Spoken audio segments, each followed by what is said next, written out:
korban, saya dengan nggak sengaja saya tampar gitu, nah itu saya nyesal. Sampai berhari-hari saya pikirkan kenapa mukul orang ya.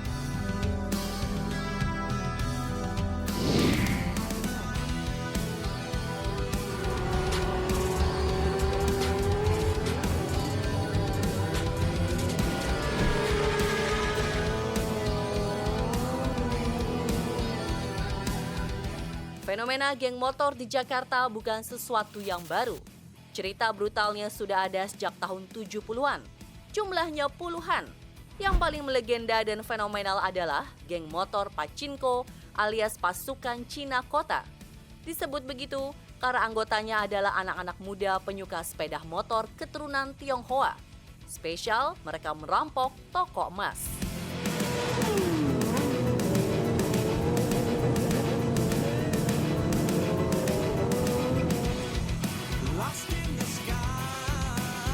Di tahun itu, tak ada geng motor yang lebih sadis dan garang dari mereka. Pachinko bahkan berani terang-terangan bertindak dengan gaya mafia, menenteng pistol dan menggasak toko emas secara terbuka. Pernah dalam satu aksi mereka menggondol 4 kg emas. Hebatnya, mereka selalu berhasil lolos dari kejaran aparat polisi dan TNI. Pernah. Jadi pasukan Cina Kota ya yang sering dari dulu sih sering dengar waktu zaman saya masih baru awal-awal pindah dari Medan ke Jakarta juga. Semua orang sering ngomong nih ada Pachinko gitu, pasukan Cina Kota begitu. Aku lupa inget ya, tapi mungkin namanya pernah dengar, cuman nggak aku dalemin lagi apa itu gitu. Itu kalau nggak salah geng motor gitu ya. Background Johnny Indo kan kelihatannya dia tidak memiliki etnis Tionghoa gitu ya, dan juga dari segi lokasi tempat tinggal juga tidak dari Jakarta Barat. Maka ketika kemudian dia lalu bersama-sama dengan beberapa orang dari kelompok itu untuk melakukan satu aksi perampokan, itu menurut saya menarik gitu ya. Yang kedua adalah bahwa mengapa mereka terlibat dalam aksi perampokan toko emas? Sebetulnya tidak bisa dikatakan bahwa mereka spesialis, tapi lebih kepada mencari umpan atau mencari mangsa yang mudah. Pemimpin geng Pachinko adalah nama yang tak asing. Dia adalah John Indo. Meski menjadi pendiri geng motor paling ditakuti di tahun 70 hingga 80-an, namun pemilik nama asli Johannes Hubertus Eichenboom itu memiliki wajah jauh dari kata seram dan sangar, bahkan terbilang tampan. Tidaklah mengherankan karena saat itu pria kelahiran Garut, Jawa Barat 1 Juli 1947 juga berprofesi sebagai model iklan, juga bermain dalam sejumlah film. Sampai di akhir hayatnya, sekurangnya ada 12 film layar lebar yang dibintanginya. Dari Badai Jalanan tahun 1989, Titisan Si Pitung 1989, Tembok Derita, Ajian Ratu Laut Kidul, hingga Daerah Jagoan tahun 1991. Mana keadaanmu yang sebenarnya di sini? Semuanya terjadi di luar kemauanku. Awal mulanya saya ditawari film layar lebar mengenai Johnny Indo yang akan menceritakan mengenai kejadian perampokan toko emas waktu itu di Cilacap ya. Karena beliau itu sudah lama tidak bergaul dengan orang film, sudah lama tidak berakting, mungkin ada grogi, ada senewen, ada ya maklum ya sudah lama di penjara dan jauh dari keramaian. Jadi memang ada butuh waktu untuk mengakrabkan diri, beradaptasi. Jadi akhirnya kita banyak ngobrol pada saat itu, ngobrol dengan Johnny Indo ya. Orangnya sebetulnya enak ya diajak ngobrol, supel. Cuman ya memang dia butuh waktu untuk bisa mengakrabkan diri. Apalagi pada saat itu saya memerankan diri sebagai istrinya ya. Jadi memang pasti ada adegan-adegan yang dimana kita perlu ngobrol, tidak ada kekakuan ya dalam adegannya. Keterlibatannya mendirikan geng Pachinko dan menjadi gang rampok terdesak kebutuhan ekonomi.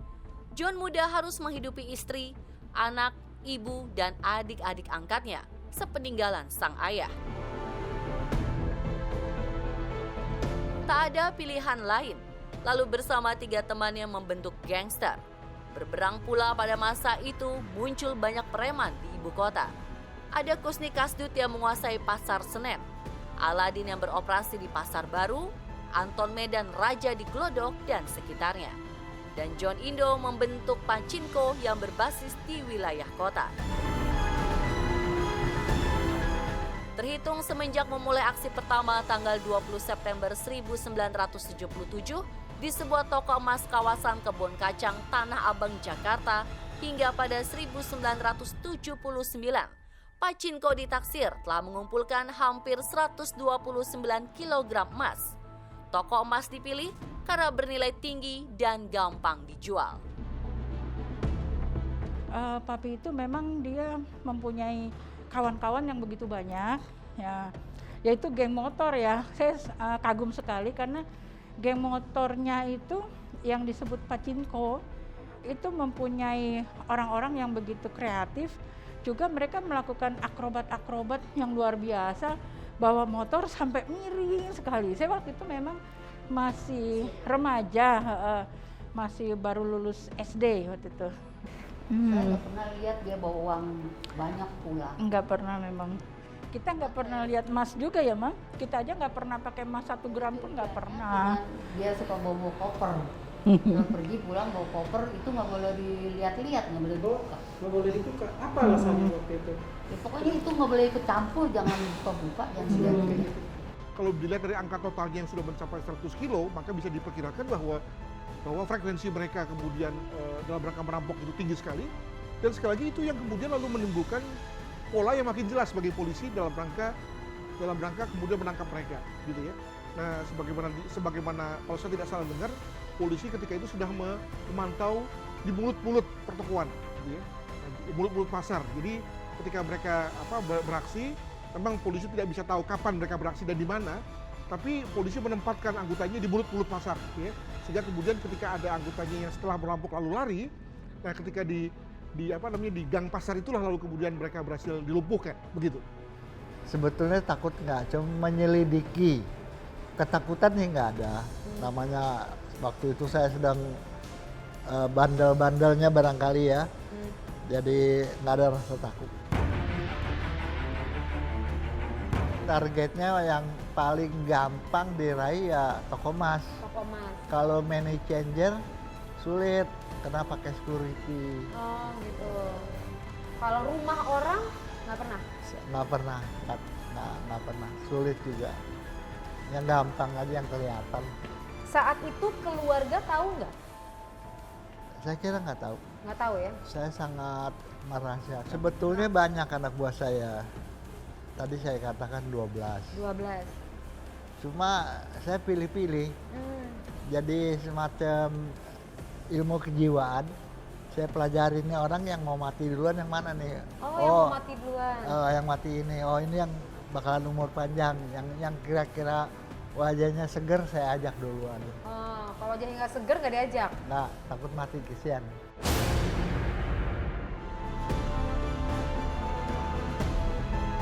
Saat beraksi, John dan kawan-kawan merampok selalu membawa persenjataan lengkap, mulai dari pistol, senjata laras panjang, hingga granat. Namun semua itu tak pernah digunakan, hanya untuk menakuti korban saja. Satu lagi yang unik dari Pachinko, mereka tak pernah menggondol semua hasil rampokan, akan selalu menyisakan sekitar 1/4 sebagai modal bagi korban untuk melanjutkan usahanya. Dan tambahannya lagi, hasil penjualan emas dibagikan kepada kaum yang kurang mampu. Karena sikap ini, mereka acap disebut Robin Hood Indonesia. Niat papi sebenarnya baik, akhirnya ya dilakukan suatu perencanaan, jadi dia buat niatnya ingin menolong gitu, nolong orang tapi salah. Akhirnya ya terjadilah suatu kriminal yang sudah direncanakan, tujuannya untuk menolong orang supaya orang ini bersedekah katanya gitu. Tapi yang dituju adalah orang-orang kaya, lalu orang-orang asing yang diambil itu, diambil barangnya, tapi dia punya prinsipnya mereka satu komplotan mengambil itu barang, nggak semua, ya, sebagian, atau uang juga nggak semua, supaya katanya mereka bisa buat kerja lagi, buat modal lagi. Kalau misalnya membawa uang lebih atau misalnya kita melihat emas itu pun nggak ada, karena saya juga nggak pernah pakai emas 1 gram pun nggak pernah. Tapi memang lebih memikirkan orang lain. Tapi dengan keluarga juga sayang, dengan saya dan anak-anaknya. Sampai sekarang pun kita deket gitu. Nggak pernah namanya marah atau membentak dengan anak-anaknya tuh belum pernah. Perhatiannya bagus, arahannya juga bagus. Memang ada pergeseran ya, dari segi tingkat kekejaman pelaku kejahatan dari tahun 70-an, 80-an hingga ke sini gitu ya. Ada 2 cara menjelaskannya. Pertama adalah bahwa memang tingkat kemungkinan massa untuk membalas ya, mengejar pelaku kejahatan juga tidak tinggi. Dengan kata lain, pada massa pada waktu itu dengan suara saja sudah cukup takut ya, dan kemudian melarikan diri sehingga dan tidak berani melawan si pelaku kejahatan. Yang pertama. Yang kedua, kemungkinan juga karena dalam hal itu tingkat perlawanan dari penjual toko emas juga tidak tinggi, maka kemungkinan tidak ada kebutuhan dari mereka untuk menghabisi nyawa korban begitu ya. Maka kemudian lalu tidak ada keharusan juga ya, tidak ada kecenderungan dari para pelaku untuk menghabisi korban. Dalam pikiran saya ada rasa kasihan, kan yang saya hadapi ini kan manusia juga. Ada rasa kasihan, ada nggak tega, tapi gimana? Saya udah melangkah. Dan yang mendorong saya lebih berani lagi, saya banyak senjata. Saya punya pistol pribadi saya aja 2. Ada Thompson yang pelurunya isi di bawah 32 butir. Jadi itu pelornya keluarnya berebutan banyak. Tujuannya untuk, emang lucu ini tujuannya nggak fokus. Pada intinya begini, saya nggak suka ngeliat banyak orang miskin di jalanan. Saya mau jadi semacam Robin Hood ya gitu. Jadi lihat legend orang-orang zaman dulu, begini yang ngebela rakyat. Yang menyesal kalau saya itu enteng tangan sama korban. Sama korban saya dengan nggak sengaja saya tampar gitu, nah itu saya nyesal. Sampai berhari-hari saya pikirkan kenapa mukul orang ya. Saya nggak mau mukul orang. Sepandai-pandainya tupai melompat, pasti akan jatuh juga. Begitu pula dengan geng Pachinko. Kejahatan aksi Pachinko akhirnya terendus polisi. Satu persatu komplotan itu ditangkap. Johnny ketakutan dan melarikan diri ke Sukabumi. Pada ujungnya, ia tertangkap juga. Johnny ditemukan polisi di sebuah goa di Cisaat, Sukabumi pada 26 April 1979. Ia divonis untuk 2 pasal, pemilikan senjata api dan perampokan. Sempat ditahan di lapas Cipinang, akhirnya ia dikirim ke Nusa Kambangan dengan vonis 14 tahun. Jiwa premannya tak pupus meski sudah di Nusa Kambangan. Di Alcatraz, Indonesia itu, ia merencanakan pelarian. Pada bulan Mei 1982, bersama 34 narapidana, ia mencengkol tembok penjara dan kabur. Pelariannya ini dibumbui cerita bombastis. Ada yang menyebut kalau John berhasil sampai di sebuah pulau setelah berenang selama 3 minggu. Bahkan ada pula yang menulis kalau ia tiba-tiba muncul di daerah Tanjung Priuk seturut berita di koran. Namun yang sebenarnya, Johnny menyerahkan diri setelah bertahan 12 hari di sekitar hutan bakau. Belasan teman ditembak polisi karena berada di laut.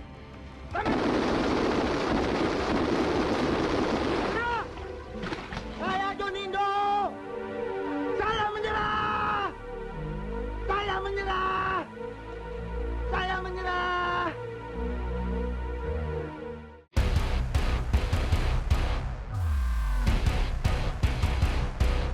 Ya, melarikan diri dari sana bersama dengan 34 orang. Papi sebenarnya ingin ingin kembali ke kita, sudah terlalu rindu, udah nggak bisa ditahan dengan keluarganya, ingin berkumpul gitu. Atas dasarnya itu berarti Iya, rindu ke keluarga. iya rindu ke keluarga, terus ingin bertanggung jawab. Tapi kan sudah bertobat. Di dalam itu dia udah menyadari kesalahannya dan semuanya. Makanya di dalam dia banyak berdoa, juga banyak memberikan arahan kepada orang-orang yang berada di dalam supaya bertobat gitu. Yang menarik adalah mengapa mereka bisa lolos gitu ya. Jadi kalau LP Perbisan itu kan termasuk LP memang LP yang pengamanannya paling ketat gitu ya. Nah nampaknya karena dalam hal ini Johnny Indo kalau saya tidak salah sudah berada pada tahun ketiga dari masa penghukumannya, sudah cukup memiliki hubungan baik dengan para sipir, dan memang pada saat itu lalu memang hal-hal yang titik rawan ya bagi para sipir dimanapun, yakni ketika merasa sudah dekat, sudah kenal dengan sipir, dan itu lalu dimanfaatkan. Ya, jadi dikelabui dan kemudian lalu kunci berhasil direbut, mereka berhasil keluar. Dan tadi harus menghadapi keganasan alam LP Nusa Kambangan, akhirnya mereka nggak tahan, begitu. Ya kita melihat pengaturan sistem lembaga pemasyarakatan itu, kita cari selemah-lemahnya, kita cari kelemahannya. Nah di sana kita terobos. Mungkin bingung ya cari kelemahannya apa ya. Saya cari kelemahannya, petugas datang jam berapa, pulang jam berapa, upload jam berapa. Itu pasti kita akan bilang, kan di sana banyak batu-batu akik tuh ya. Kita bilang, Pak ini batu bagus nih, tawar-tawarin. Mana lihat, ya, dia buka pintu, kan batunya jeruji kan begini kira-kira 10 cm terus jeruji tuh.